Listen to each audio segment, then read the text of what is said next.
As of this week, more and more people around the country are getting fired up about an ongoing case of extreme injustice that there might still be time to correct, and it involves Rodney Reed, who you're seeing there. For 21 years, Rodney Reed has been on death row while fighting to prove his innocence. The now 51-year-old was convicted of murdering Stacy Stites on April 22nd back in 1996. Reed, a black man, and Stites, a white woman, were in a consensual relationship, although the latter was engaged at the time to former police officer Jimmy Fennell, who you're gonna wanna remember because he becomes pretty important in this story. In 1998, 2 years after the death of Stacy Stites, Reed was found guilty by an all-white jury. That's justice in America right there. The issue is that he has been saying the entire time that he did not do it, and there are some pretty convincing reasons to believe that. When Stites was killed, authorities discovered DNA that matched Reed's, leading the jury to find him guilty. His legal counsel claims that the DNA was a result of his and Stites' relationship, which is certainly conceivable. Also, the murder weapon, a belt, was never tested for DNA, and requests for its examination have been refused by the Texas Court of Criminal Appeals. His fingerprints were nowhere to be found. I mean, that right there, that's not even the worst part of this, but the fact that you have a murder weapon and you're like, I don't wanna look into it. And he's been saying for more than 2 decades that he's innocent. You can't spare an hour?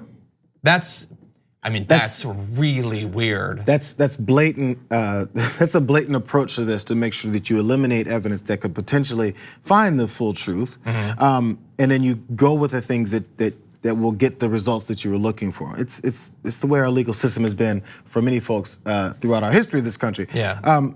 So even just that one potential defense for the reason why his DNA was even anywhere near her because of their relationship actually angers these types of folks more. Oh, totally, 100%. The reasoning is actually more like, oh yeah, it definitely was. That's right. We're gonna get you for that too. Yeah, I mean, the not testing the murder weapon. That'd be like, I can't find my keys, and you were to ask me, well, did you look in your pocket? I'm like, no, and you're like, well, shouldn't you? No, I'm not gonna do that.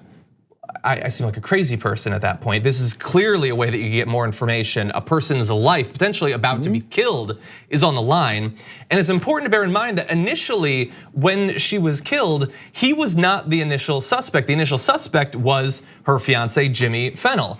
Then they found the DNA, and at that point, although Rodney Reed said that they were in a consensual relationship, nobody would apparently back that up. And so they thought, oh, well then that clearly ties him in a way that nothing else does to her. But it turns out that now we know that multiple witnesses are saying that no, they were in fact in a relationship. But more important than all of that is information that came out a little bit later on. While on duty, former police officer Fennell reportedly kidnapped and sexually abused a woman, receiving a 10-year sentence. While in prison, he met an inmate named Arthur Snow Jr., who was part of the Aryan Brotherhood gang. Fennell sought protection from Latino and black inmates, so he attempted to befriend Snow according to a sworn 3-page affidavit. Within the passage, Snow claims that Fennell confessed to the murder and bragged about Reed's predicament. And so that individual, Snow, is now a potential witness in this, says that the guy said that he killed her. This is a police officer who has multiple other instances of violence against women. The idea that we're just, I think we nailed it in the late 90s, that is absurd. And as soon as it happens, okay, so you talk about, first off, this former police officer was in prison on 10 years for doing exactly what happened to his former fiancé, except for the murder part. Except for the murder, but an assault against a woman. And kidnapping someone. And then when he's in prison, admits to it. So if you don't want to believe what another prisoner is saying about this officer who revealed to him what he did, then just go with the fact that he's done it before. That's what he's in prison for. It's like you don't need to connect too many dots. That's what he's in prison for right now. Yeah. So let's flesh this whole thing out. I'm not saying because of one crime, the other one is automatically he's guilty of that one as well. But that's your track record to go, maybe we should look into this a little bit further, relitigate the problem because it's not conclusive at this point. Yeah, and multiple other witnesses like Snow have said that Fennell had talked about his sort of growing hatred and anger towards her. Apparently his rage at the fact that she had been sleeping with a black man.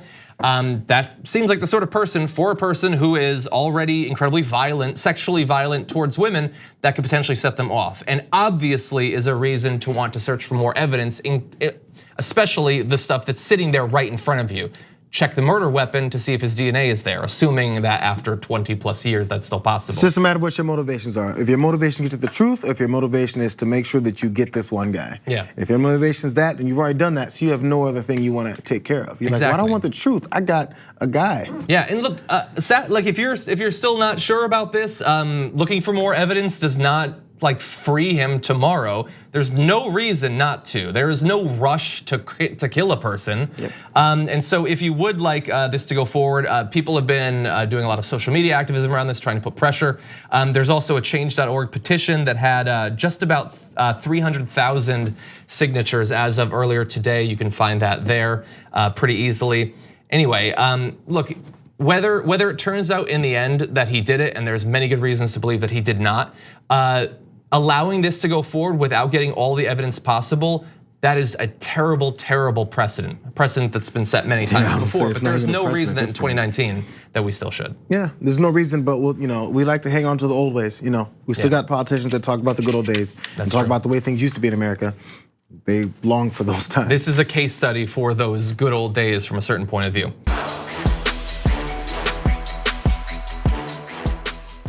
Check out the Damage Report podcast each day, wherever you get your podcasts, whether Pocket Casts or Stitcher or iTunes. You can join me as I give you the news and stories you want, with a range of co-hosts and interview guests jumping in on the fun each day.